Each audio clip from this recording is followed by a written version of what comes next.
Friday night was supposed to be sacred, a sanctuary from the relentless grind.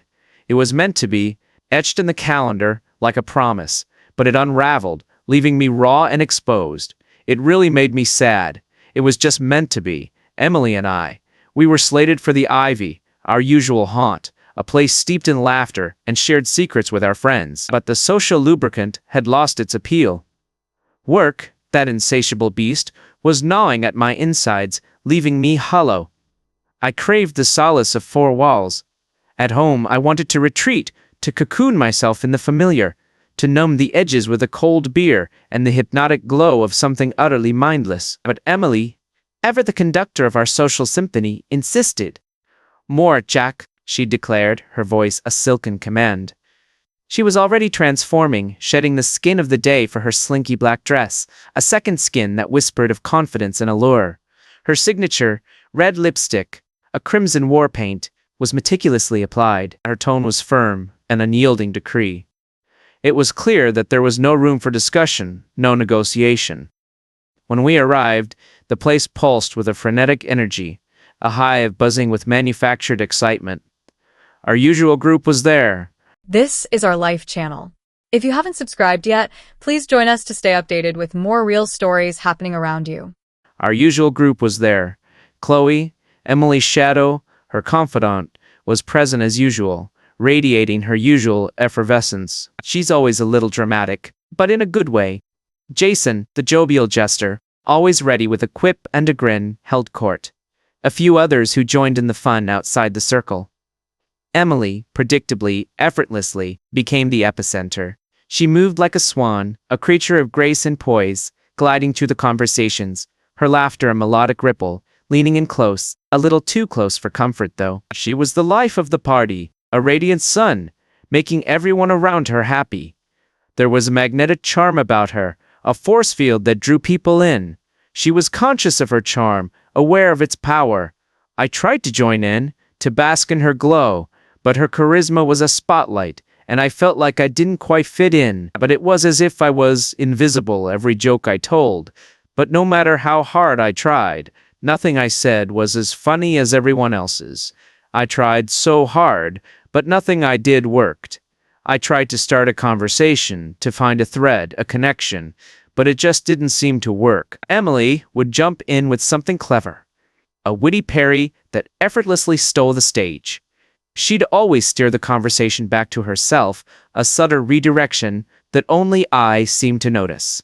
It wasn't unusual for her to dominate the conversation, and I understood that she was doing it to protect me, the room. But tonight, there was a different current, an undercurrent of something I couldn't quite name. Tonight, she felt different. Her laughter rang out, filling the room with joy. Her touches lingered, and her laughter echoed throughout the room. Her laughter resonated longer, and her presence lingered more than usual. I couldn't help but notice that her eyes were not on me. She even looked at me once. Then, as the night wore on, the hours blurring into a kaleidoscope of faces and voices, I saw that her phone was lying face down on the table. It was on the table. It was buzzing. It buzzed intermittently, a silent siren calling to her. Each time, Emily would look at it and smile, a smile I'd never seen directed at me before, a private, knowing smile that sent a shard of ice through my veins. It was as if she was smiling at me for the first time in months.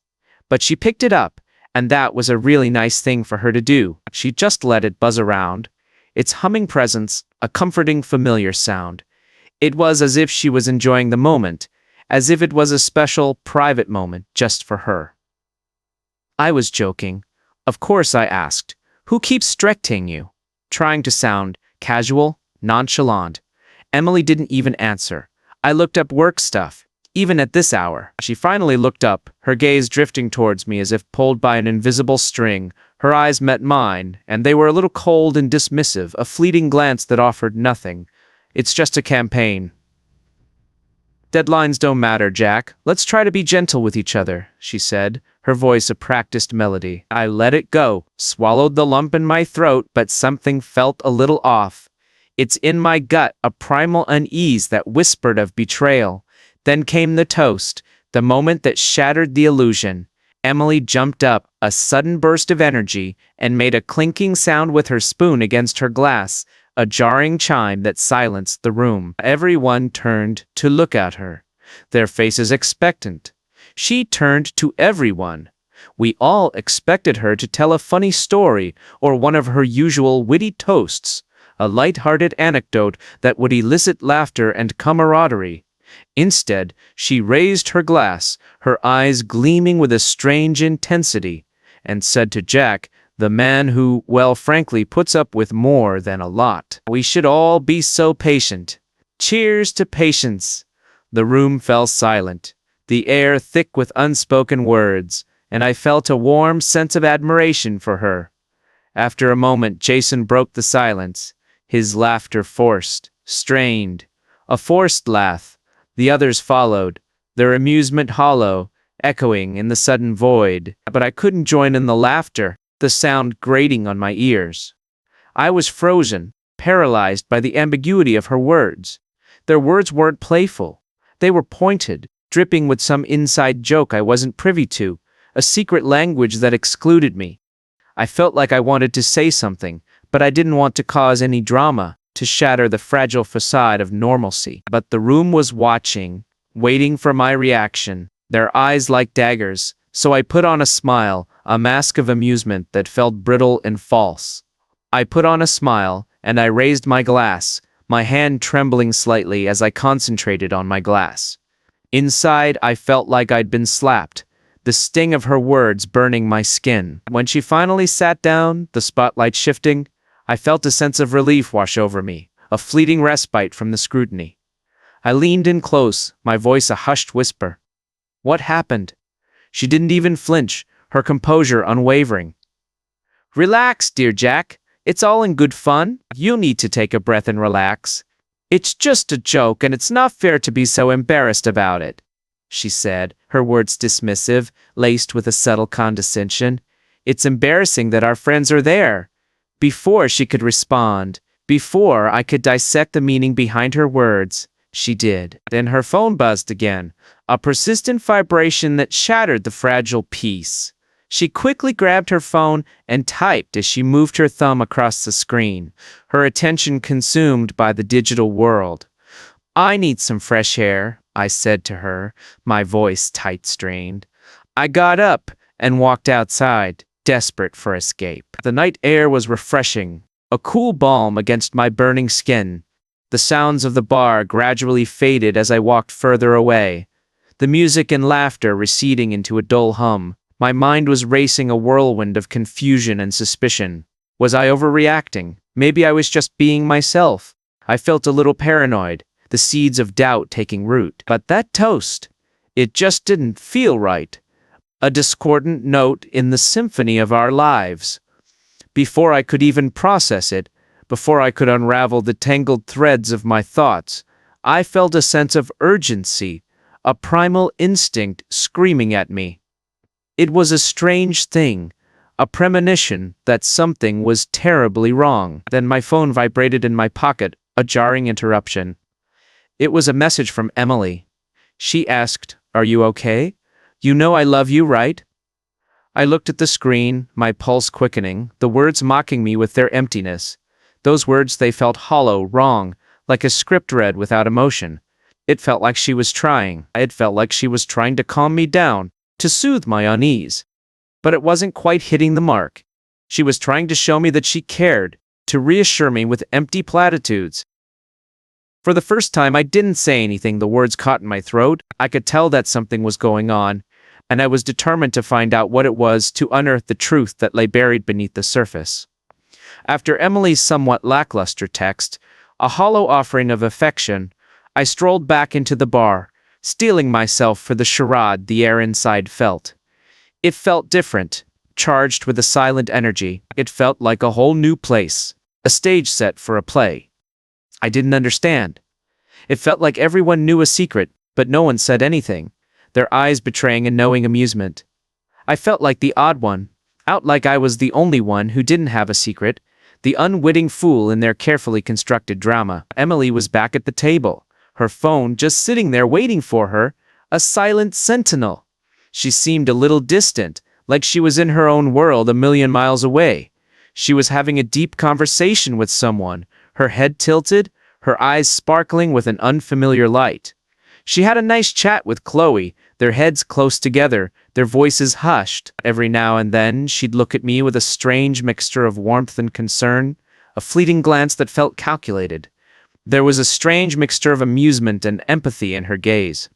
I wasn't supposed to catch it, but I did, the fleeting glimpse of truth that shattered the illusion. Jason gave me a friendly nudge, his touch too familiar, too knowing. He gave me a friendly wave. "Jack, my dear," he drawled, his voice laced with a mocking affection. He motioned for me to get another drink. "You look like you've seen a ghost. You look like you've seen a ghost," he said, his words echoing in my ears. I couldn't help but laugh, a hollow, mirthless sound, and waved him off, desperate to escape his knowing gaze. He was on his way to the bar, where he ordered a whiskey to calm his nerves. I couldn't help but notice Emily, my eyes drawn to her like a moth to a flame. Her laugh rang out over the crowd, sharp and pointed, a weapon aimed at my heart. It wasn't for me, the realization, a cold, hard punch. I wasn't sure what I was looking for, but I knew I had to find it, to unravel the mystery that was consuming me. I was close to a breakthrough, a moment of clarity that would illuminate the darkness. Her facade. I was looking for a clue, a subtle hint that would explain why everything suddenly felt so wrong, so irrevocably broken. And then I saw it. Chloe graciously pushed Emily's phone across the table, a seemingly innocent gesture that sent a jolt of adrenaline through my veins. Emily looked at it for a moment, her eyes widening slightly, a flicker of panic in their depths. Then she turned quickly, her back to me, shielding the screen from my view. She was face down again, biting her lip as if she wanted to smile, but she held it in, a silent battle raging within her. I couldn't stand it anymore, the suspense unbearable. I walked over, my heart pounding with excitement, and leaned in, my voice a low growl. "We're leaving now." Emily looked up, her expression warm and welcoming, a mask of innocence that infuriated me. She looked at me, her face a picture of confusion, a carefully crafted performance. We had just arrived. "Don't be such a chicken." Chloe gave her a playful smile as she took a sip of her drink, her eyes gleaming with amusement. "Oh, come on, Jack. Let her enjoy herself," she purred, her voice dripping with sarcasm. "She's been working so hard lately, it pushed me over the edge. The casual dismissal, the blatant disregard for my feelings. Emily, let's go or I will," I said, my voice a low, dangerous threat. She rolled her eyes at me, a gesture of contempt that cut me to the core. She threw her napkin on the table, a dramatic flourish that punctuated her defiance. "That's okay. If it's that important to you," she said, her voice laced with a chilling indifference. We left without saying goodbye to anyone, the abrupt departure a statement of rebellion. Her heels clicked as she left, a staccato rhythm that echoed in the sudden silence. We walked on, our footsteps making a sharp, almost audible sound against the pavement, the tension between us a palpable force. The silence between us felt heavy, as if we were each carrying our own private weight, the unspoken words a suffocating presence. When we finally got in, the metal groaning under our weight, she crossed her arms and stared out the window like a scolded teenager, her face a mask of sullen resentment. "What's wrong, Emily?" I asked, my voice soft, a desperate plea for connection. I finally asked, the question hanging in the air like a fragile ornament. She looked at me, her eyes full of worry. They narrowed, a flicker of annoyance crossing her features. "What's wrong, sweetheart? Don't play dumb, Emily," I said, my voice hardening, the pretense of normalcy shattered. I mentioned the toast, the lyrics, and the way you've been acting for weeks, the evidence mounting against her. "What's going on?" Her lips curled slightly, a hint of a smile playing on their edges, a cruel mockery of affection. "My dear Jack, you are so—" She felt a pang of concern. "I know not everything is about you, you know," she said, her words dismissive, A calculated attempt to deflect blame. I gripped the steering wheel, my knuckles white, the metal digging into my skin. Then what is it about? It feels like you are hiding something, but I don't want to pry, I said, my voice strained. A desperate attempt to salvage the situation. She didn't answer, her silence a deafening confirmation. Instead, she turned her head back to the window and dismissed me, her gaze fixed on the passing scenery, her thoughts a million miles away. She completely ignored me, as if I were nothing more than a ghost in her life.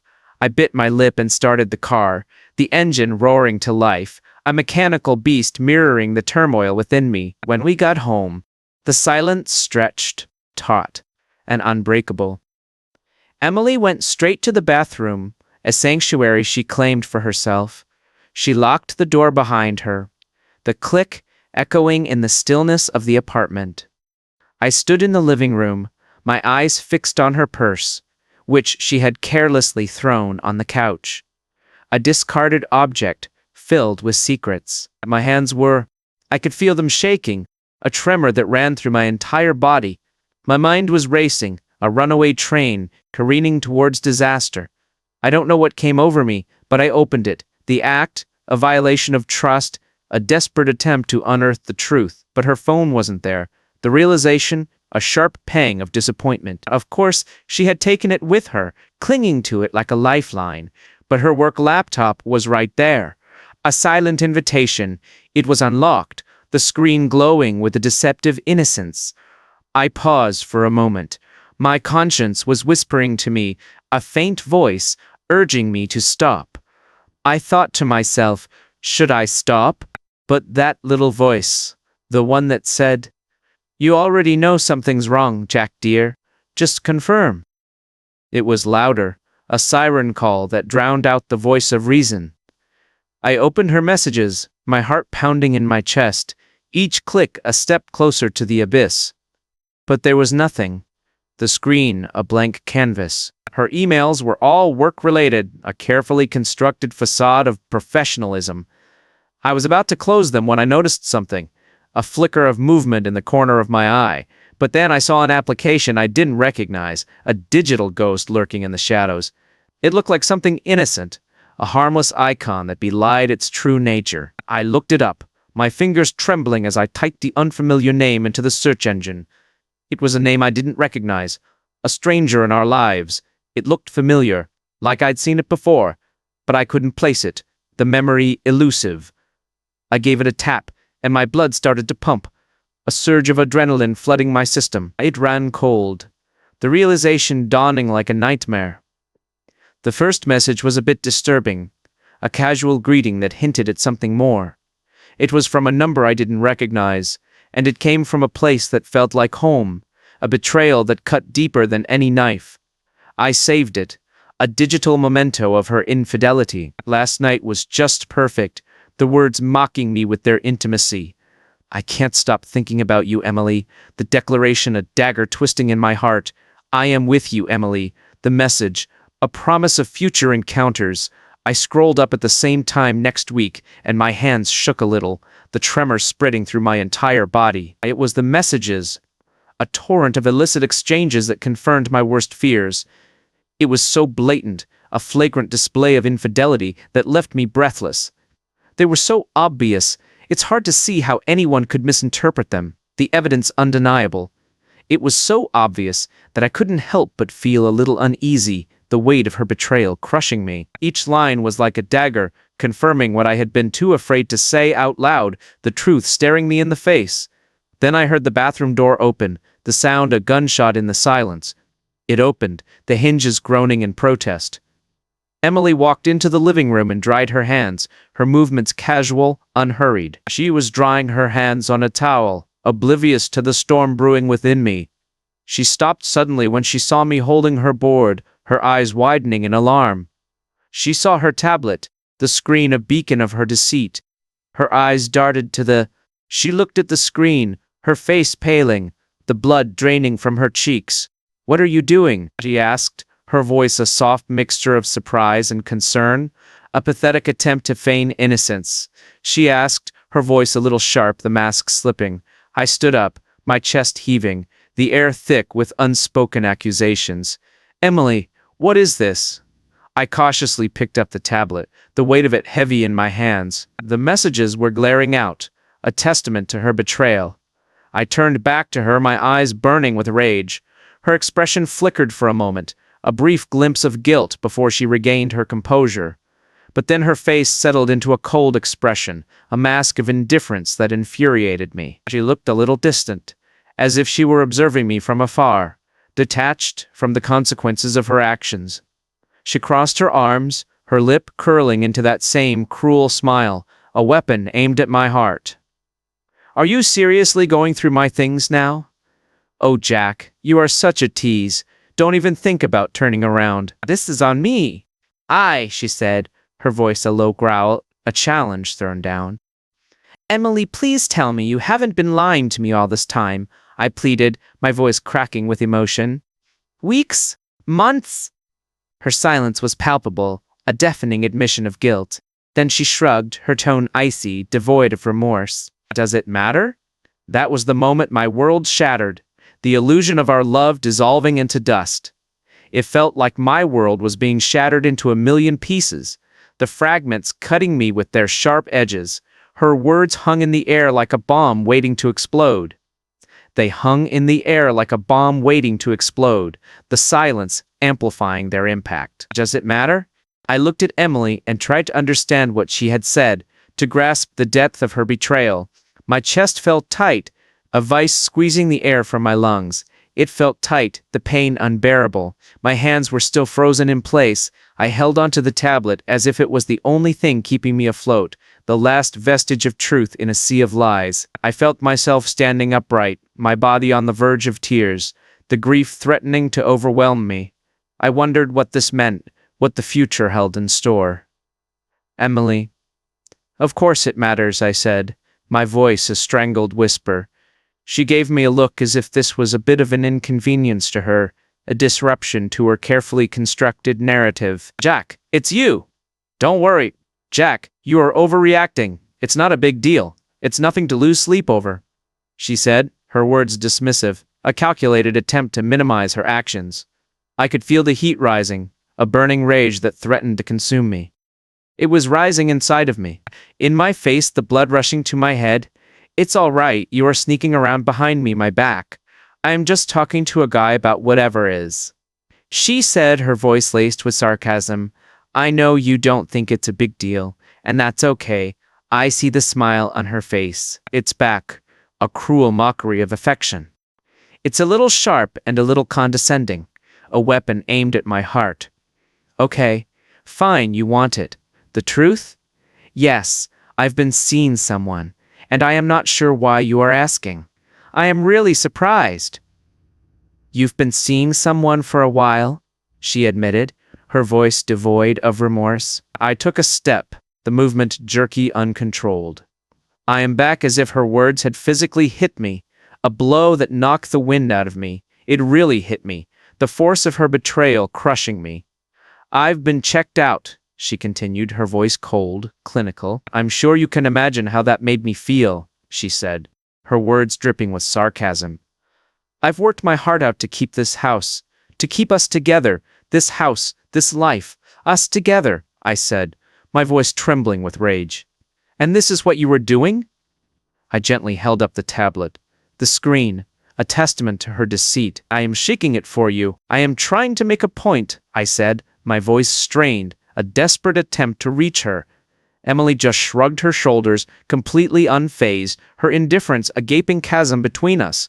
"I wish you would pay more attention to me, then I wouldn't have to do this," she said, her words a calculated attempt to shift the blame. "Just look somewhere else, please," she pleaded, her voice laced with desperation. That was it, the final straw. Something inside me snapped, a breaking point reached. I put the tablet down on the coffee table, and you could hear the sound of it echoing around the room, a sharp, decisive thud. "I'm not going to let you blame this on me," I said, my voice cold, resolute. "You made that choice, Emily. You chose to lie. You chose to betray me." "I am sorry, Emily, but this is on you," I said, my voice devoid of emotion. She didn't flinch. Her expression told me everything, a chilling indifference that cut me to the core. She was completely calm, her composure unwavering. "Oh, don't be so self-righteous," she said, her voice laced with sarcasm. "Come on, Jack, time to act. We all have our faults, and you are no exception."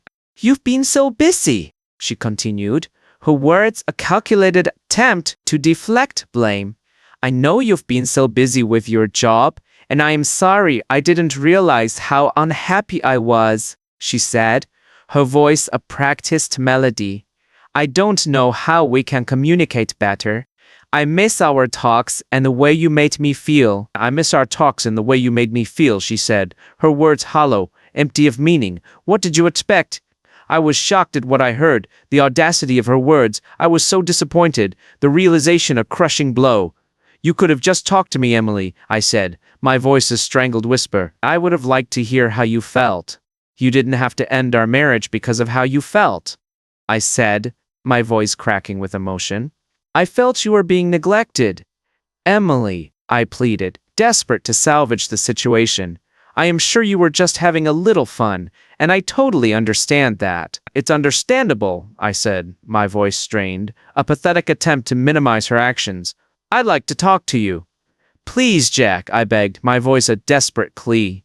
"You are not listening, Jack," she said, her voice laced with frustration. "You just nod and go back to your emails or whatever it is you are doing," she continued, her words a calculated attempt to shift the blame. "I know you are busy, Jack, but you have to listen to me. Look, we've been through this. It's hard to see what's right in front of you sometimes, isn't it? It's hard to see when you are right in the middle of it," she said, her voice a practiced melody. Her words felt like knives, each one cutting deeper than the last, leaving me bleeding and broken. My legs gave out, the strength draining from my body. I felt myself lose my footing, the world tilting around me. I sank into the seat, defeated, broken. I sank into the chair, the cushions offering no comfort. I stared at her, unable to believe it, the reality of her betrayal a crushing weight. "So that's it," I said, my voice a strangled whisper. "You've just decided it was over," she finished, her voice cold, clinical. "And instead, you could have just told me," I said, my voice cracking with emotion. "You've been sneaking around behind my back," I accused, the words a bitter taste in my mouth. "I wonder, Emily, was it the right decision? Was it worth it?" For the first time, she felt a little unsure, a flicker of doubt crossing her features. She seemed a little unsure, her composure wavering. She looked away. Her jaw dropped, her face a mask of conflicting emotions. She felt her jaw tighten, a sign of her inner turmoil. "I don't owe you an explanation," she said, her voice soft, a pathetic attempt to regain control. "The hell you don't," I yelled, standing up, the rage surging through me. She stood again, mirroring my anger. "Who is he?" "Please tell me," I pleaded, my voice cracking with emotion. "It's me," she replied, her voice soft and warm, a cruel mockery of affection. She paused for a moment, as if thinking, weighing her options, and then let out a long sigh, the sound heavy with resignation. It was as if she was tired of the whole conversation, exhausted by the charade. "That's okay. If you really want to know, it's okay," she said, her voice devoid of emotion.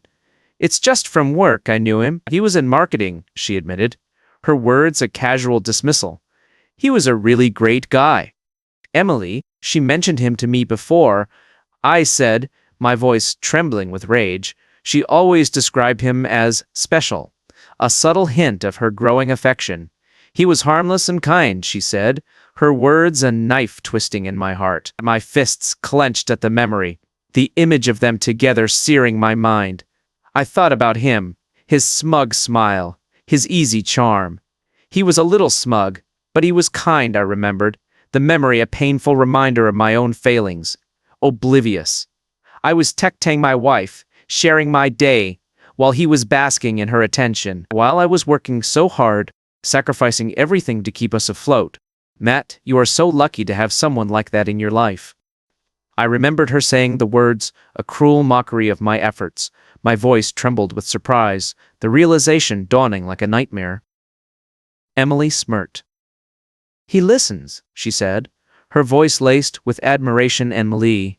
Jack, he makes me feel valued, she continued, her words, a knife twisting in my heart. Clearly you've forgotten how to do that, she said, her voice a weapon aimed at my soul. Her words were poison, and I choked, the pain unbearable. On him, I said, my voice a strangled whisper.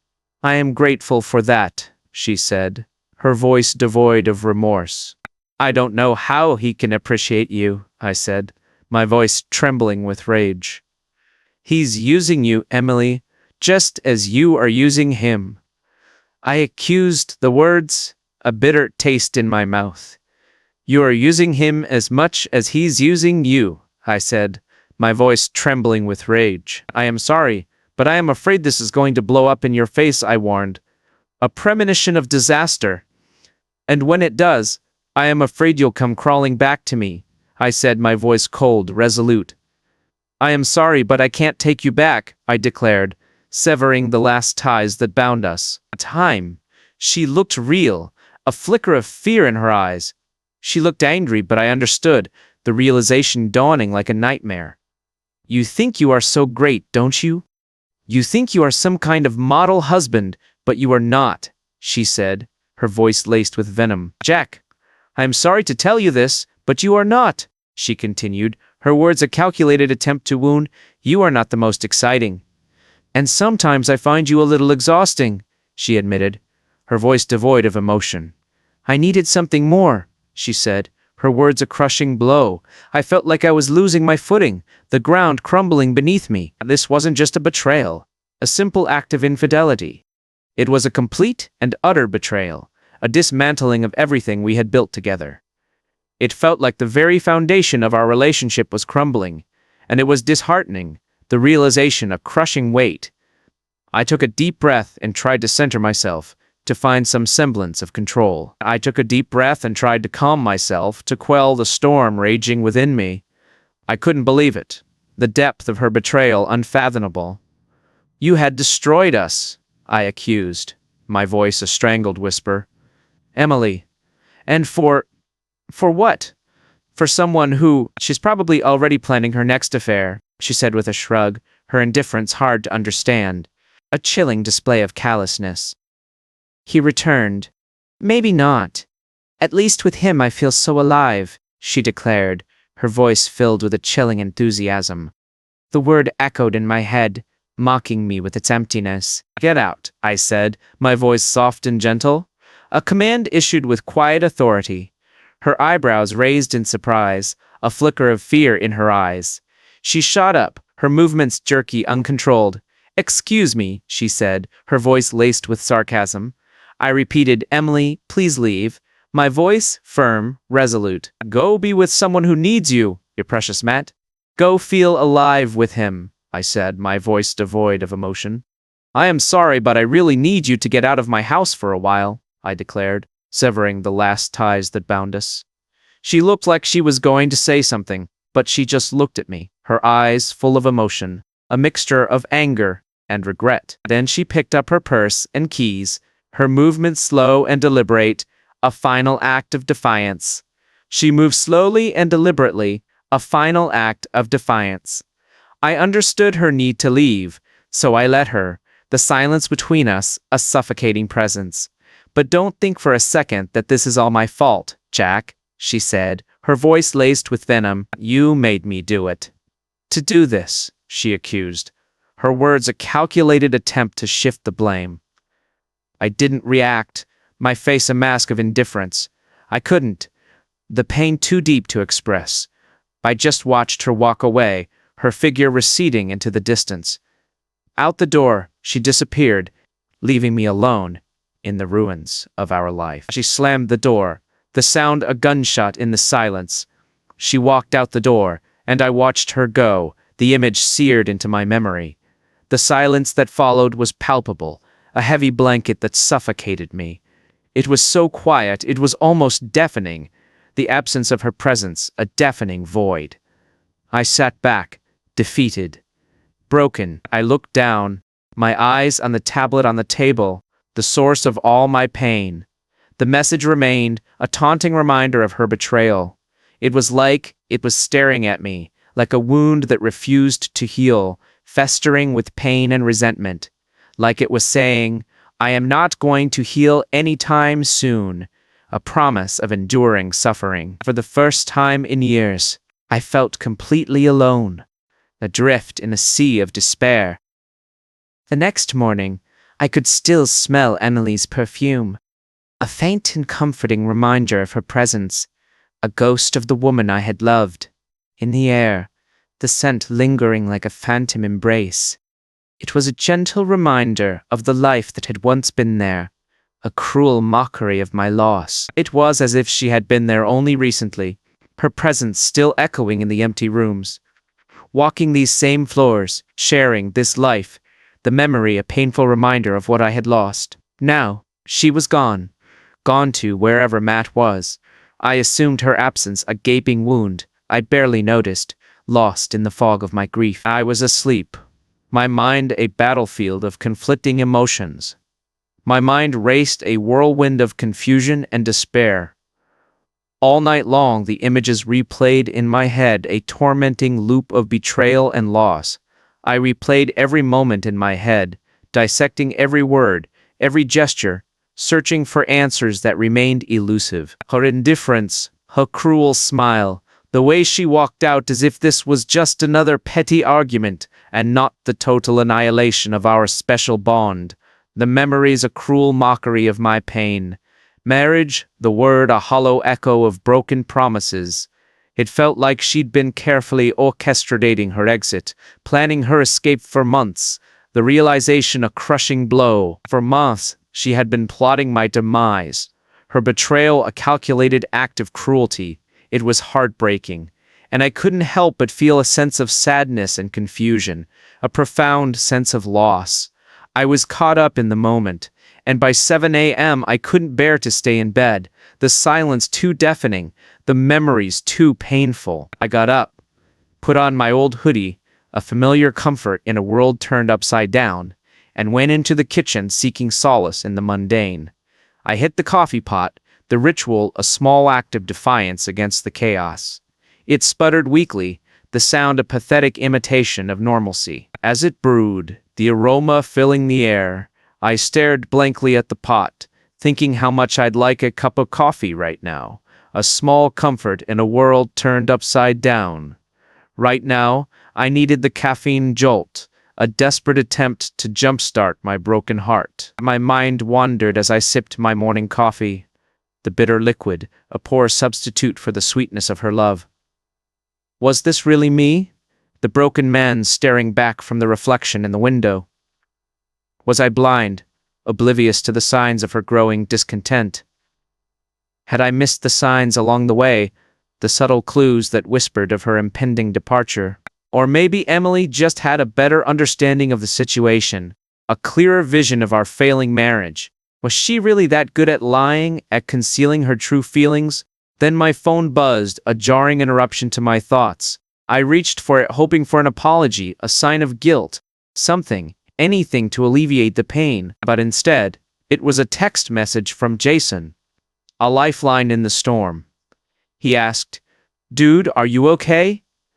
"Last night was intense," he wrote, his words a simple offering of support. I didn't reply. The words caught in my throat. What could I say? How could I explain the depth of my despair? Instead, I scrolled through my contacts and stopped at Chloe's name, the image of her face searing my mind. I had something in common with her, a shared betrayal. I felt a warm smile spread across my face, a mirthless expression that belied the turmoil within. The bar stayed with me, her knowing glance a constant reminder of her complicity. She knew. She had to. The realization a cold, hard punch. Before I could think about it, before I could weigh the consequences, I called, my finger hovering over the dial. "Jack," Chloe answered, her voice sounding a little tired, a hint of annoyance in her tone. It was still early, the world not yet fully awake. "What's going on?" "You tell me," I said, my voice a low, dangerous threat. she replied, her tone direct and honest, a challenge thrown down. You seemed pretty comfortable with Emily. Last night, that is, she said, her words a taunt. I am just curious, that's all, I said, my voice laced with sarcasm. I am just curious about what's going on, about the depth of your betrayal. After a short pause, a moment of hesitation, Jack sighed, the sound heavy with resignation. Jack, I am really not sure where I fit in, she said, her voice a practiced melody. This is between you and Emily, she continued, her words a calculated attempt to distance herself. Chloe, please don't play hard to get, I said, my voice hardening, the pretense of normalcy shattered. You two have been through a lot together, I reminded her, the shared history, a bond that had now been irrevocably broken. You've been her best friend for years, I said, my voice trembling with rage. You two have been friends for years, the memories a cruel mockery of my pain. You knew about Matt, right? Another pause, the silence stretching taut and unbreakable. This time it was longer, the hesitation betraying her guilt. Then Emily confided in me. I didn't think it was my place, she finally admitted, her voice a low whisper. I am here to listen if you need to talk, she offered, her words a hollow offering of comfort. So you just sat there and smiled like I said, my voice trembling with rage. It was like you were the cat that swallowed the canary. The realization a cold, hard punch while she made a fool of me. My voice rose despite my efforts to remain calm, the anger threatening to consume me. Chloe moaned a sound of exasperation. Jack, please don't do this, she pleaded, her voice laced with annoyance. You have your side of the story, she continued, her words a calculated attempt to minimize her actions. She's been depressed for a long time, she offered, her voice a weak defense. It's hard not to see the writing on the wall, she continued, her words a calculated attempt to shift the blame. The words hit her like a punch, a brutal assault on my senses. It was like a punch in the gut, the realization a crushing blow. It's hard to see, but we have to see it together, she pleaded, her voice a desperate plea. I mean, it's hard to see, you know. What are you talking about? Talking about, I asked, my voice trembling with rage. She felt a bit left out, I said, my voice trembling with rage. Jack, she felt like she didn't matter, she continued, her words a calculated attempt to shift the blame. You were so wrapped up in your own world that you didn't notice her struggles, she accused, her words a knife twisting in my heart. You were so busy living in your own world that you didn't notice her life falling apart, she continued, her words a calculated attempt to shift the blame. That's no excuse. I lost my temper, the rage threatening to consume me. If she was unhappy, I wanted to know, I said, my voice trembling with rage. She could have come to me instead of running away. I accused, the words a bitter taste in my mouth. Some sleeves just roll up, you know, from work, she said, her voice a weak defense. Maybe she should have come to me first, Chloe said. Her tone was a little sharper now, the pretense of normalcy shattered. But let's not pretend. I am not blameless here, she admitted, her voice a low whisper. Relationships are hard for Jack. I just couldn't take it anymore, she said, her voice laced with frustration. You know what? Let's just forget about it, okay? Enjoy covering for her, I accused, the words a bitter taste in my mouth. You are just as bad as she is, I said, my voice trembling with rage. So is she, I said, my voice trembling with rage. I hung up before she could, severing the last ties that bound us. Please answer, my heart was pounding, the adrenaline coursing through my veins. The room felt smaller, as if it were suffocating, the walls closing in on me. Chloe's words were still ringing in my ears, a tormenting echo of betrayal. My mind was racing, a whirlwind of confusion and despair. They mixed with Emily's from the night before, a cacophony of accusations and lies. Was I really the problem, the source of all their unhappiness? Had I missed something so obvious, a glaring flaw in my character, that had driven her away? But no, this wasn't my fault, I told myself, clinging to the last vestiges of sanity. I hadn't done anything to betray her, to warrant this level of cruelty. I hadn't done anything wrong, I insisted, the words a desperate attempt to reassure myself. I didn't lie or sneak around or humiliate her in front of our friends, the accusations of bitter taste in my mouth. I wasn't perfect, but I didn't deserve this kind of treatment. The realization a crushing blow. I felt my anger bubble up again and grabbed my phone. Scrolling down to Emily's contact, the image of her face searing my mind. My finger hovered over the call button, the temptation to confront her overwhelming. Part of me wanted to unleash my rage, to demand answers, to make her understand the depth of my pain. I wanted to yell at her, ask her what was going on, to demand an explanation for her betrayal. I wanted to confront her about the situation, to force her to face the consequences of her actions. She had made a mess, a catastrophic disaster that had destroyed our lives. But I decided to send her a text instead, a calculated act of defiance. "You are going to come by and get your stuff." I typed, my fingers trembling with rage. "Just let me know when you are ready to come. Get your stuff," I continued. The words a cold, impersonal decree. "I am not sure I'm ready to see you right now," I admitted, the vulnerability a painful reminder of my loss. "Please make sure I am not here when you come," I pleaded. The words, a desperate attempt to protect myself. Her answer came almost immediately, a sign that she was waiting, anticipating my response. "Emily, I'll figure it out," she replied, her words devoid of emotion. "Don't worry about it," she continued, her words a cold, impersonal decree. "I am not looking forward to seeing you either," she admitted. The cruelty, a knife twisting in my heart, that really hurt. The words a sharp blow to my already wounded soul. It was more than I expected. The callousness, a shocking display of indifference. Even now, she can't seem to muster up any regret or kindness, the realization a crushing blow. I looked at the screen for a long time, the words searing my mind. Time, the concept, a meaningless abstraction in the face of my pain. The coffee in my cup was getting cold. The liquid, a bitter reminder of my solitude. The coffee in my cup was cold, a metaphor for the emptiness that had consumed my life. I hadn't felt this way in a long time, the despair a familiar companion. This whole thing had begun, the unraveling of my life, a slow, agonizing process. I felt something heavier than anger, heavier than betrayal, a profound sense of loss. I felt a deep sense of sorrow for the life we had built together, for the person I thought she was, and for the version of ourselves we had become. The memories, a cruel mockery of my pain. I felt for the version of me that believed in us, the naive fool who had been so easily deceived. Even as the cracks began to show, the warning signs ignored, the truth denied. It was starting to show, the facade crumbling, the reality undeniable. As the morning light streamed through, the harsh glare illuminating the emptiness of my life, I felt a sense of warmth and affection for both of us.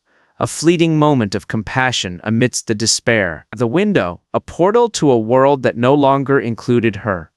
I realized this wasn't just the end of my marriage. It was the end of an era, a chapter closed, never to be reopened. I had been who I was for the past 6 years, a husband, a partner, a lover, a role that had now been stripped away. The spot. It was noon, the sun high in the sky, mocking my despair with its relentless brightness. The house was quiet, but my mind was racing, a whirlwind of conflicting emotions. I felt restless, like I couldn't sit still, the energy building within me, a desperate need for action. I tried cleaning and scrubbing dishes, a futile attempt to impose order on the chaos within. But nothing seemed to calm me down, the emptiness a gaping void. But they were already clean, spotless, the obsessive behavior a sign of my unraveling. It was spotless, the perfection a cruel mockery of my broken life. I even tried folding laundry, but nothing helped, the mundane tasks offering no solace. There are so many memories in this house, each object a trigger for painful emotions. Of Emily, her presence still lingering in every corner, a ghost of the woman I had loved, and every one of them felt. It felt like a knife twisting deeper, a constant reminder of my loss. The tablet sat on the coffee table, a silent ghost, a monument to her betrayal. Its screen is dark now, but the messages etched into my brain last night remain, a tormenting echo of her deceit. Amazing your response, the words mocking me with their intimacy. She said she'd be there next week at the same time, a promise of future encounters. My hands were shaking just thinking about it, the image searing my mind. Thinking about it, the anticipation a mixture of rage and despair. She would keep the plan, the realization, a cold, hard punch.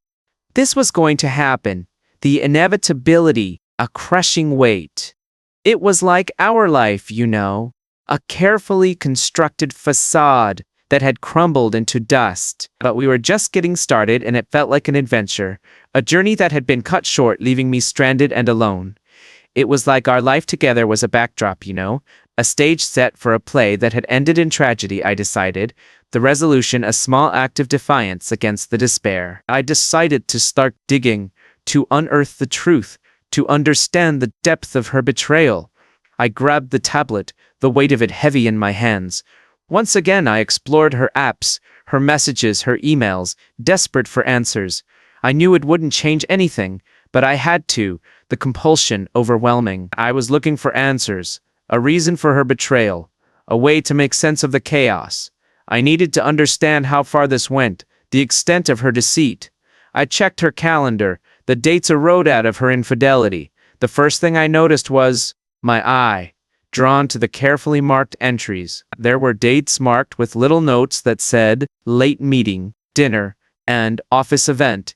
Each one a lie, a carefully constructed alibi, but something felt a little off, a subtle inconsistency that betrayed her deceit. They didn't line up with the rest of her schedule, the discrepancies a glaring red flag. They didn't seem right, the entries a carefully constructed facade. They were work events she had claimed, the words a hollow echo of her lies. They were just UPS's cover, a pathetic attempt to conceal her infidelity. My stomach churned, the nausea, a physical manifestation of my disgust. I realized how much effort she'd put into deceiving me, the meticulous planning, the careful execution. Then there were the mails, a digital trail of her betrayal. Most of them were work-related, a carefully constructed facade of professionalism, but some weren't. The exceptions, a beacon of her deceit. Some of them caught my eye, the subject lines hinting at something more. There were a few about math, a code word for her illicit encounters. Maths. I am really excited about tonight, the words, a knife twisting in my heart. Should we take separate cars again? A sign of her careful planning. Emily. We don't want Jack to get suspicious, do we?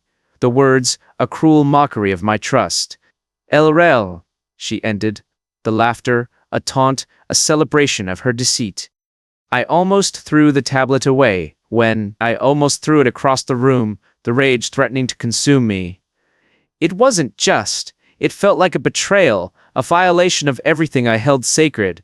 It felt like a mockery, a deliberate attempt to humiliate me. She knew exactly what was happening, the realization a crushing blow. She was doing it, the act, a deliberate choice, a conscious decision to betray me, and she didn't care, the indifference a gaping chasm between us. But here is the thing. It wasn't just about the affair anymore, the infidelity a symptom of a deeper malaise. It was about how little I was, the realization a crushing blow. She didn't care, the indifference a gaping chasm between us. How easy she had made it look, the deception effortless. She could laugh at the lies, the betrayal a source of amusement. I sat there staring at my phone when I felt it buzz with another message from Jason, a lifeline in the storm. Dude, are you sure you're okay? He asked, his words a simple offering of support. We're here for you if you need anything, he continued, his words a beacon of hope in the darkness. Jason, always the loyal friend, a constant presence in my life. He was, the realization a source of comfort. He had no idea of the depth of this mess, the extent of her betrayal, but I couldn't bring myself to explain. The words caught in my throat. I am not the best at expressing my feelings, but I wanted him to know that I was grateful and that I was going to be okay. A lie I desperately wanted to believe. I wouldn't be okay anytime soon, no. The pain too deep, the wounds too fresh. The rest of the day passed in a blur. a haze of grief and despair. At some point, I tried to eat, but I couldn't. The food tasteless, unappetizing. I decided to just let my stomach take care of things. The lack of appetite, a sign of my unraveling. My mind kept going back to Emily, the lies, the cold indifference, the memories, a cruel mockery of my pain. I couldn't stop thinking about her eyes as she walked away. The image seared into my mind. I couldn't understand how someone who once claimed to love me could become such a stranger, a cold, heartless betrayer. And then, late that afternoon, I heard her car pull into the driveway, the sound a harbinger of doom. Drive away, the location, a symbol of our shattered dreams. I felt a rush of panic, the adrenaline coursing through my veins. I was overwhelmed with emotion, the grief threatening to consume me. She wasn't coming back, the realization a cold, hard punch. Not today, not ever, the finality a crushing weight. I hadn't had a chance to sort out all the feelings swirling around inside me, the chaos threatening to overwhelm me. But then the front door opened and there she was, standing in the hallway as if nothing had happened, her presence a violation of my sanctuary. She said, "I am here for my stuff," her tone flat, devoid of emotion. I crossed my arms, rooted to the spot, paralyzed by the shock of her presence. "You could have at least called first," I said, my voice a strangled whisper. Her eyes met mine, and I felt a flicker of understanding, a fleeting glimpse of the woman I had loved. I felt a little irritated, the annoyance, a pathetic attempt to mask my pain. Her face, a mask of indifference, a cruel mockery of my suffering. "I thought I didn't need your permission," she said, her voice a low, dangerous threat. "Permission, Jack?" The word, a taunt, a challenge thrown down. "You don't?" I said gently, a pathetic attempt to maintain control. "I would have really appreciated a heads up," I admitted, the vulnerability a painful reminder of my loss. "You've made it pretty clear that you don't want it," she said, her words a knife twisting in my heart. "If you could just come see me, I'd really appreciate it." "Remember," I said, my voice trembling with rage. Emily just shrugged and walked past me to the bedroom, her movements casual, unhurried. "I promise I'll be quick," she said, her words a hollow offering of comfort. I followed her, keeping my distance, the tension between us a palpable force. But I couldn't help but watch her every move, the fascination a morbid curiosity. She grabbed some clothes out of the closet. The action, a final act of severing ties. The closet, a symbol of our shared life, now a battleground of conflicting emotions. Her hands moved mechanically, and her expression was unreadable as she packed, the indifference a gaping chasm between us. I couldn't help it, the compulsion overwhelming there. That was it. The moment of finality. There was no explanation, no apology, just that she was packing so casually, as if this were nothing more than a routine task. It's like she's just moving on from a breakup, the realization a cold, hard punch. She stopped, a dress in her hands, and looked at me, her eyes filled with a strange mixture of emotions. "Jack, I am really sorry. I don't know what to say. I wish I could apologize and regret what I did, but I don't feel that way. I did what I had to do, what you had to do." I almost laughed, but there was no humor in it. The sound a hollow echo of my pain. "I funninake chude more. I can't. It's the May. Tuai Timor. Tet stame. Take that to at her po. The sidey, I felt the sense of lie. Free. I find me that's what her. Komai itopai. Chiwar. I sizing kamai. Kameida. Tamiai. Aitai. Ditami mai. I am I my danny meat. I mammy nanny. Or moat the moke. The what the stock. Soka the momai. Ukamaisa mai e puaido. Taikamai tomai. Sokuku. He asked, leaning against the table. The booth. Normally I would, but I've brushed him off in the past. But tonight I felt different. I couldn't hold it in. I confessed that my wife had cheated on me. With me, I said bluntly, with some guy from her office. He let out a low whistle. He shook his head, looking a little embarrassed. "That's tough, man. You confronted her." Oh, I did, I said, feeling a little bitter. It was clear I was upset. She didn't even do that. She didn't deny it. She even acted like it was my fault, like I pushed her to do it. The bartender, his frown. He said, Brat, she didn't even do that. She didn't deny it. She even it. I nodded dreadful first words. Huishan. It won't for you to decide when it's time. What it doesn't feel like to do now, it's going to come. I knew there would be chabber. He tapped the edge of the table thoughtfully. It won't feel. It's up to you to decide when it's ready to move on. It is people like her. They'll drag you down if you let them, but don't let them. Remember, you have the power. His words. She stayed with me as I finished my drink. And for the first time that night, I felt a flicker. It was a beautiful moment of clarity. Emily had taken so much care of me. She had really gone above. And Barty, it was ready to face them. Divorce papers strembany as I nigh, and had it alon. R.A. knew there'd be trouble may high war. But one thing was certain, a way shan of one idea. What inch disordered.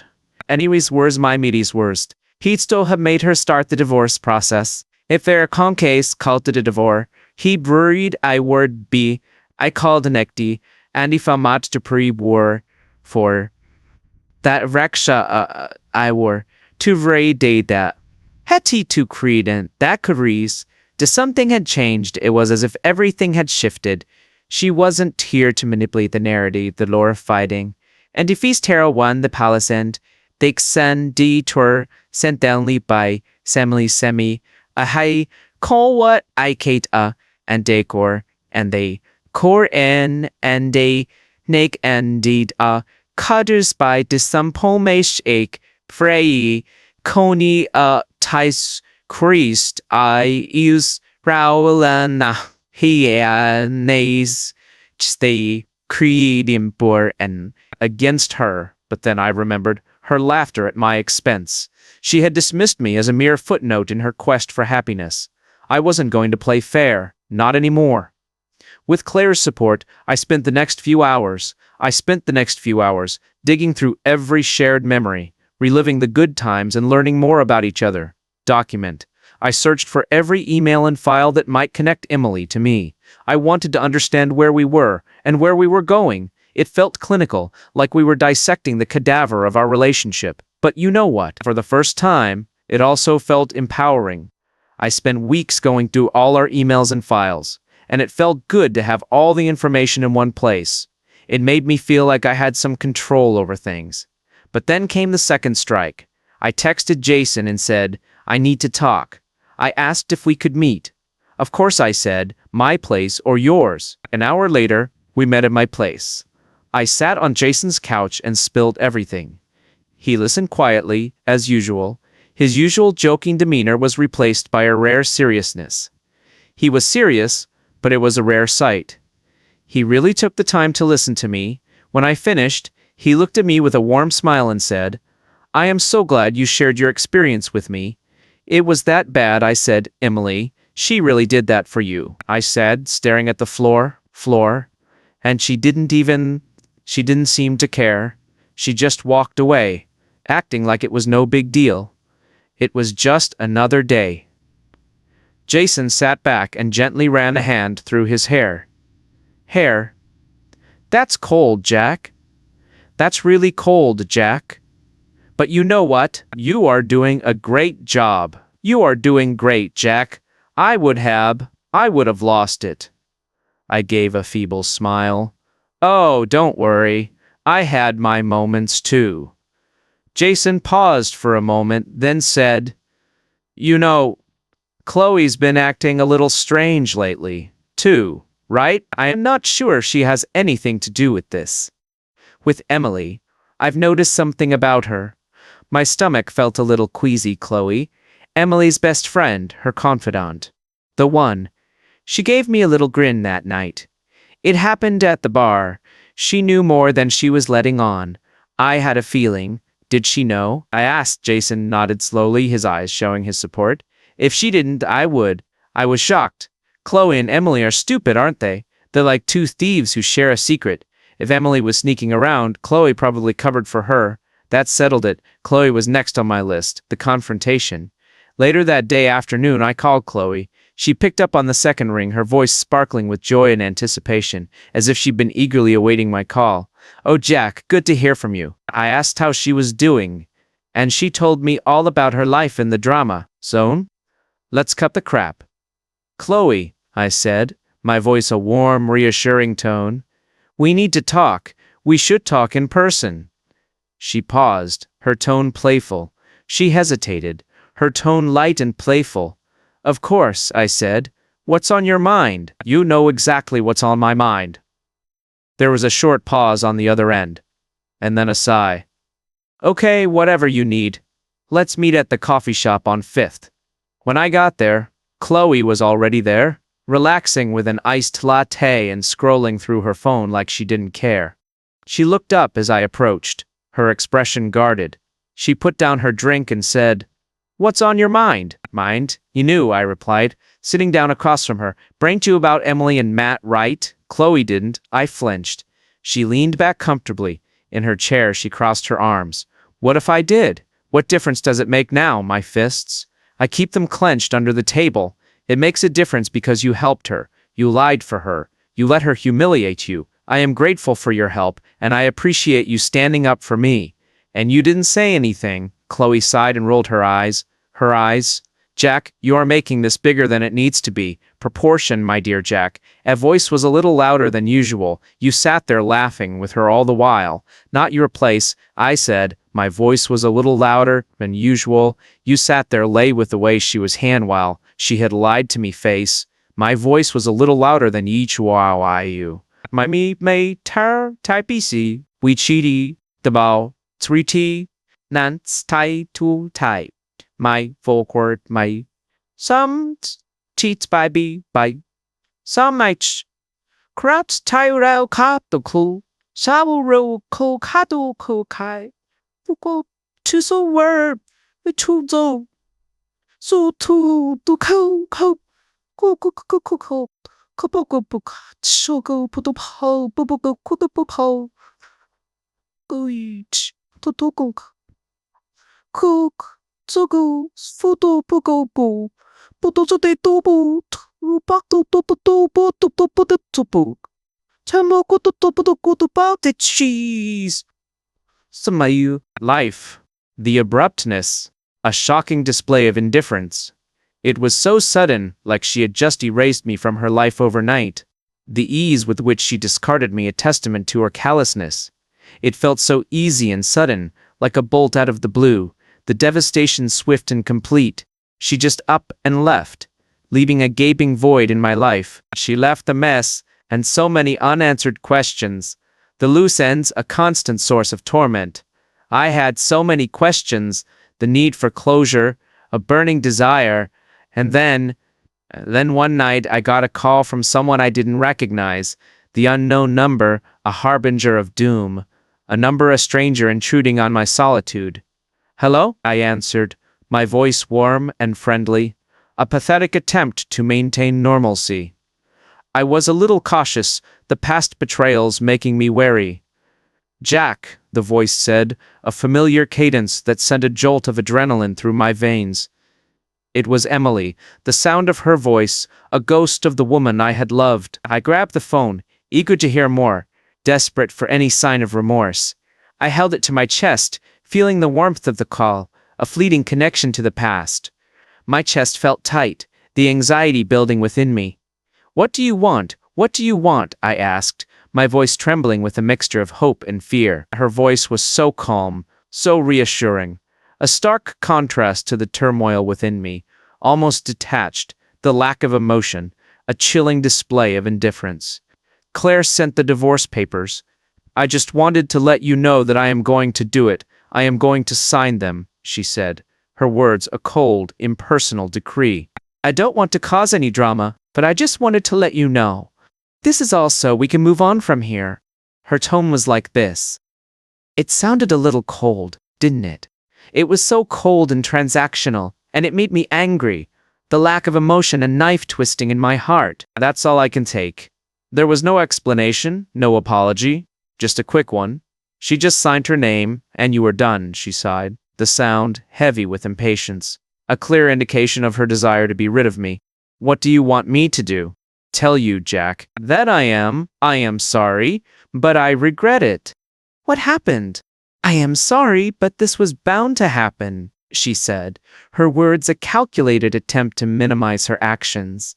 You cheated on me, Emily. You lied to my face for months, and now you are acting like it was a natural progression, like I deserved it. I accused the words, a bitter taste in my mouth. There was a long pause, the silence amplifying the tension. A pause, the hesitation betraying her guilt. I didn't want to fight, so I didn't call. I am the one who always reaches out to make things right. This is easier for me, she said, her words a calculated attempt to avoid responsibility. You know, I'd like to give you the closure you are looking for. Okay, that's fine. I'll sign the papers. Let's sign the papers. That's all there is to it. I understand that you are looking for some kind of resolution, and I am happy to provide it, she continued, her words a cold, impersonal decree. I couldn't help but laugh, a little bitterly, the sound, a hollow echo of my pain. You think signing a piece of paper gives me closure. But, you know, I am still wondering, does signing a piece of paper really give me closure? Don't you think it just erases everything? You've done it. Her voice took on a harder edge, the pretense of normalcy shattered. You are the one who wanted this to be over. Well, it's over now. Stop dragging it out, Jack. It's time to go. It's really not fair to drag it out like this. And then she hung up, severing the last ties that bound us. I stood there stunned, the silence of the call feeling like a punch in the gut, deeper than her words, a physical manifestation of my despair. It wasn't just a lack of concern, it was heartless, the cruelty, a shocking display of indifference. She wanted me to do this. It made me feel small and powerless, and for a moment I did feel that way, but only for a moment, the despair threatening to consume me. But it was only a moment. A fleeting glimpse of the abyss. It was a revelation, a turning point in my journey. After the call, I paced the house, her words repeating in my mind, a tormenting echo of betrayal. Something didn't add up. The inconsistencies, a nagging doubt. Adding up the pieces, not fitting together. The puzzle incomplete. If Emily was so eager to move on, why call it all off? Why not just sign the papers and get on with your life? Was she done with it? And then she was the realization, a cold, hard punch. I am here for you, and I am ready to talk about anything. She wasn't in control anymore, and I could see how much she hated it. The loss of power, a visible wound. Signing those papers wasn't just the end of our marriage. It was the end of her control, the severing of the last ties that bound us over me. This realization made me feel strong and empowered, a sense of liberation washing over me. The next day I sat down with Claire, and we talked about everything. The details a road act to my freedom. The next day I met with Claire, and we talked about every detail of the divorce.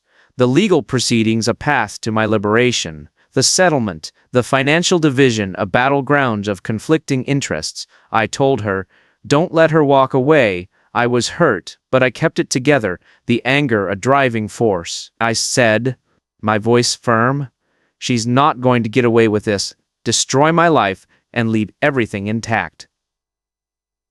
Claire nodded, her expression warm and understanding, a source of strength in my despair.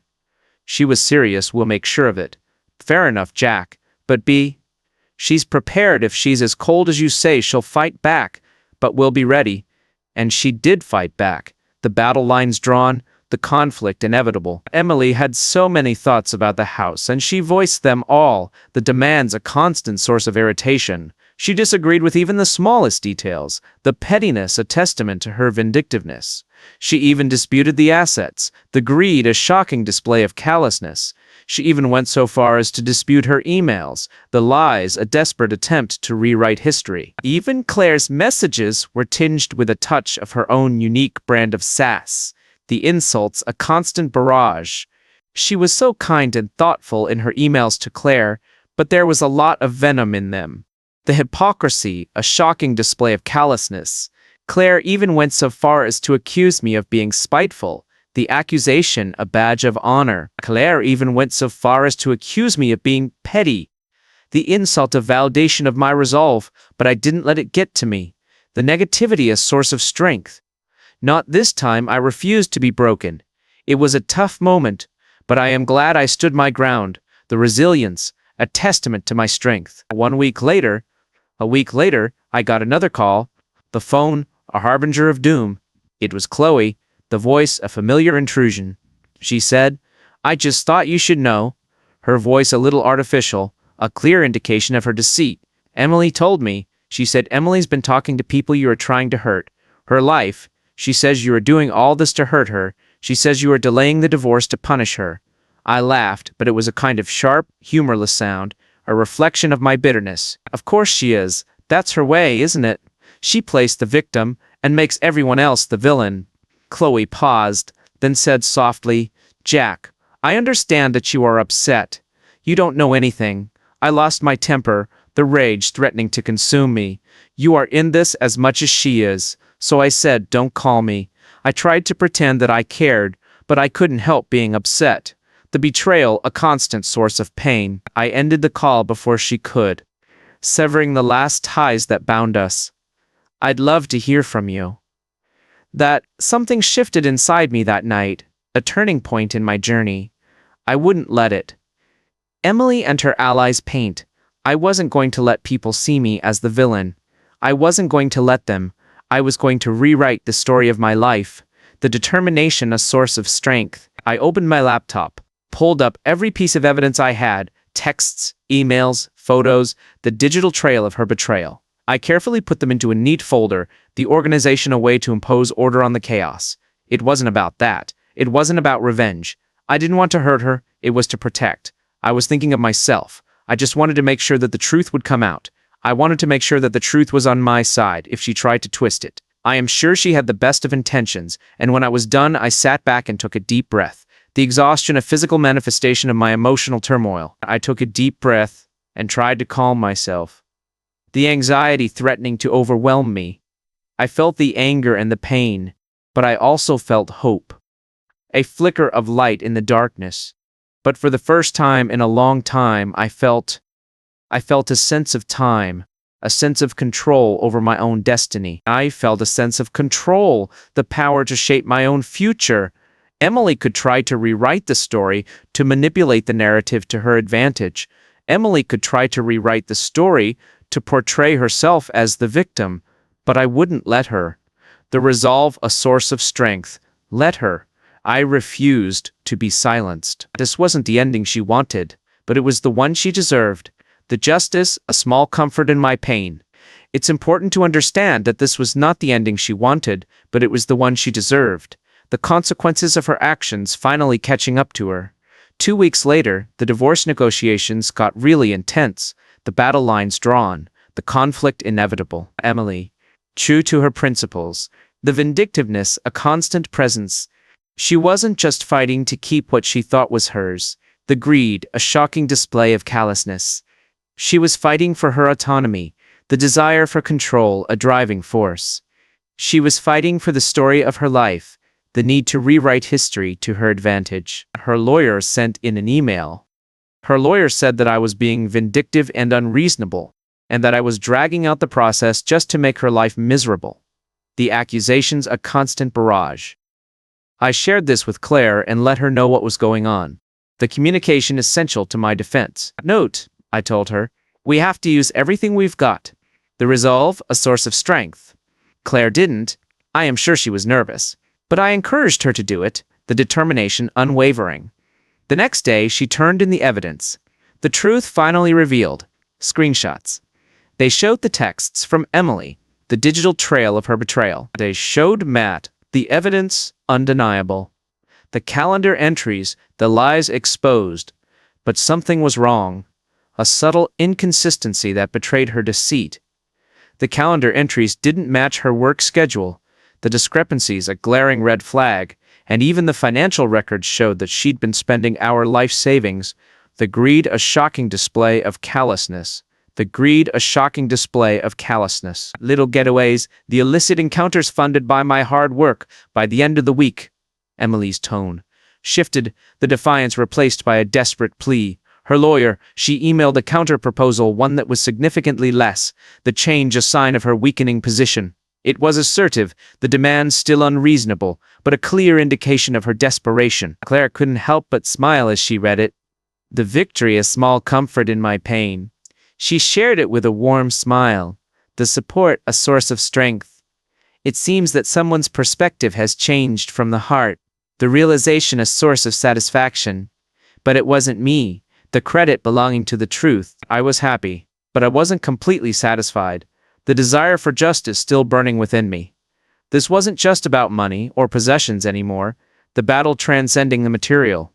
It was about truth, the need to expose her lies a driving force, the dinner party bombshell that Friday Jason and a few others' friends invited me to dinner.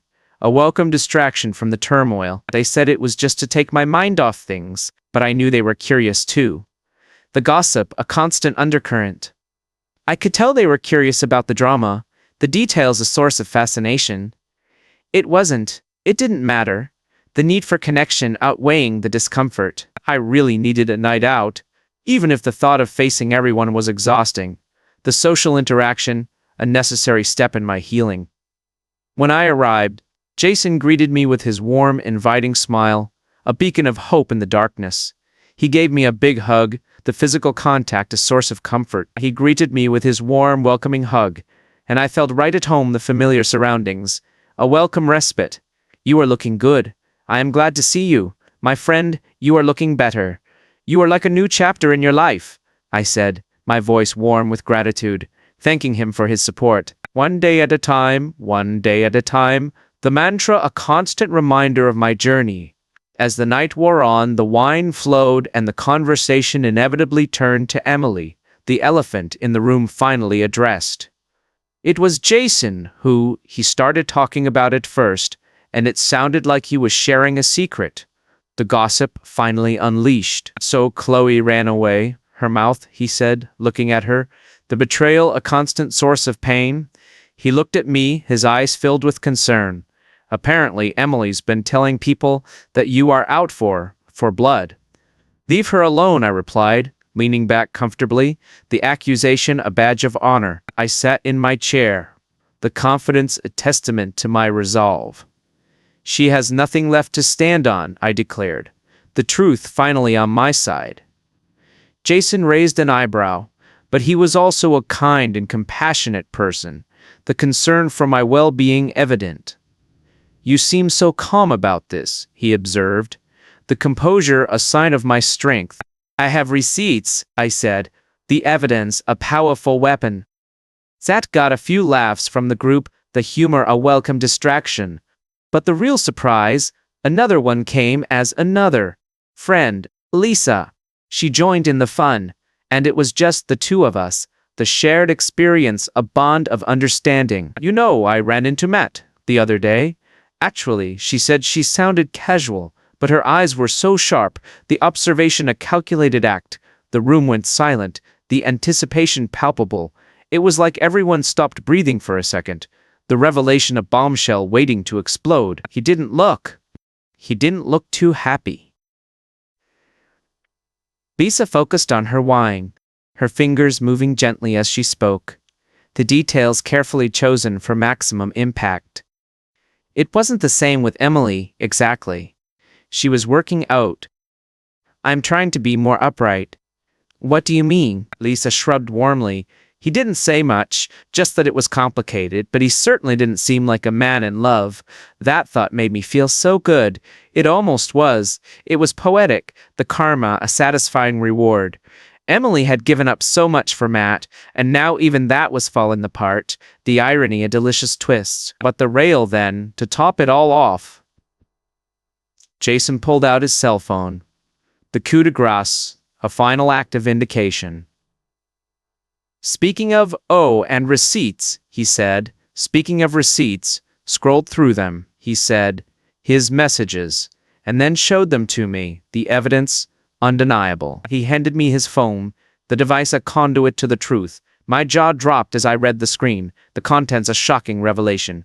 It was a scot of a message Chloe had sent him earlier that day, the betrayal a constant source of pain. Good afternoon, Chloe. Emily's freaking out. It looks like Jack's got her in a tight spot. She's afraid he's going to ruin her reputation, Jason. She gives him a playful grin. Looks like she's in a tough spot. She's nervous and you can see it in her face. I handed the phone back, the evidence a powerful weapon. It was a strange mix of emotions. The vindication, a complicated feeling. I felt the range of emotions, contentment and sadness, wash over me, the conflicting feelings a sign of my healing. Emily was unraveling, and part of me wanted to revel in it. The desire for revenge, a tempting impulse. But another part of me, the part that was still, I remembered the good years, the good times we had. The laughter, the love felt a little empty.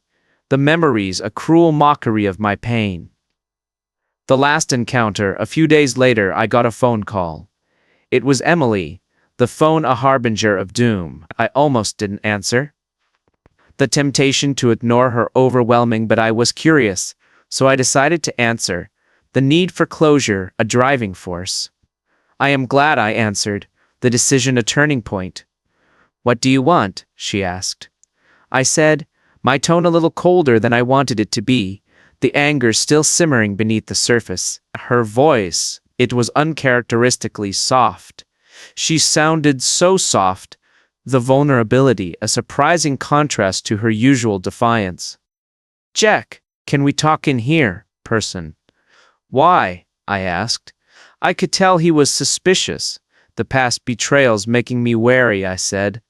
My words because she hesitated, the hesitation betraying her guilt. I owe you an apology. An apology. The words a long-awaited offering. I didn't trust her, but I agreed. The need for closure outweighing my skepticism. We met in a neutral place, and I am sorry I didn't trust her. The past betrayals still fresh in my mind. A spot. It was a park we used to go to when things were good. The location, a cruel reminder of my loss. She looked different, more. She looked subdued. The confidence replaced by a vulnerability I had never seen before. I could see that she was not as confident or as sharp as before, the facade crumbling, the reality exposed. It was like she was lost, you know. I've been thinking about her a lot lately. She had her eyes fixed on the ground, like she was lost in her own thoughts about everything. I was wrong about you. I was wrong about us. I crossed my arms gently. I didn't want to make it easier for her, the anger still simmering beneath the surface. I took you for granted. She flinched, but I understood. I am sorry. I understand that you may not be able to forgive me. I just want to say that I am sorry for the things I've done wrong. I just want to say that I am sorry for the lies, for the way I treated you, for everything. For a moment, I saw her eyes light up with understanding. I was at a loss for words. This was the apology I'd been waiting for, but now that it was there, it felt empty. I really appreciate the apology, I said finally, but it doesn't change anything. You made your choices, Emily, and now we both have to deal with the consequences. She nodded, tears in her eyes. In her eyes, I understand. I genuine, and for the first time, I saw true remorse. The Gilfoy's tears in her eyes, artively, but I couldn't think about it. I turned and left away. I watched her stand there in the park, a ghost of the woman I once loved, and I felt a strange sense of peace wash over me, the anger finally subsiding. I felt a sense of ease wash over me. The burden lifted, the weight released. Emily had burned our life to the ground, the devastation complete. It felt like she had burned our life to the ground, the destruction absolute. But out of the ashes I began to rebuild. The journey a slow, agonizing process. This time I was building something new, something better, the creation a source of hope. I was determined to build something better, something stronger, just for me. The focus shifting inward, the self-discovery a path to healing. The finalization of the divorce was a quiet process, without any dramatic courtroom battles or heated exchanges. The anticlimactic ending a testament to the exhaustion of the conflict. It was just a few signatures, a few emails between lawyers, and then the official confirmation that Emily and I were no longer bound, the severing of the last ties. By marriage, The word a hollow echo of broken promises. When I got the email from Claire that it was all done, I stared at the screen for a long moment, the reality sinking in. The words felt surreal.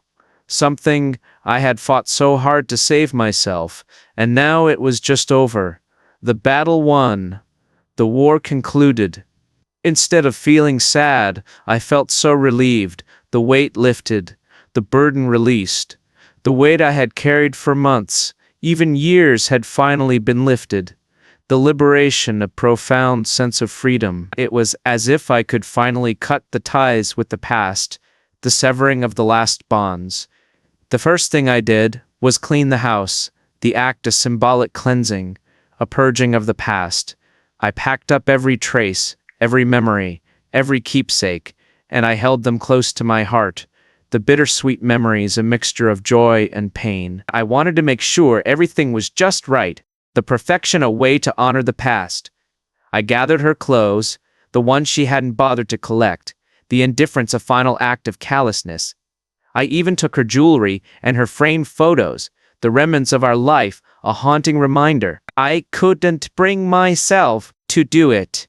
The task too painful, the memories too raw. I didn't want to look at them, the reminders, a constant source of torment. At the end of the day, the house felt emptier, but it also felt like it belonged to me. The ownership, a symbol of my liberation. It was a strange feeling, but it felt good. The emptiness, a space for new beginnings. I donated most of her things, the act, a symbolic release, a letting go of the past. But I kept one box, the sentimentality, a lingering attachment.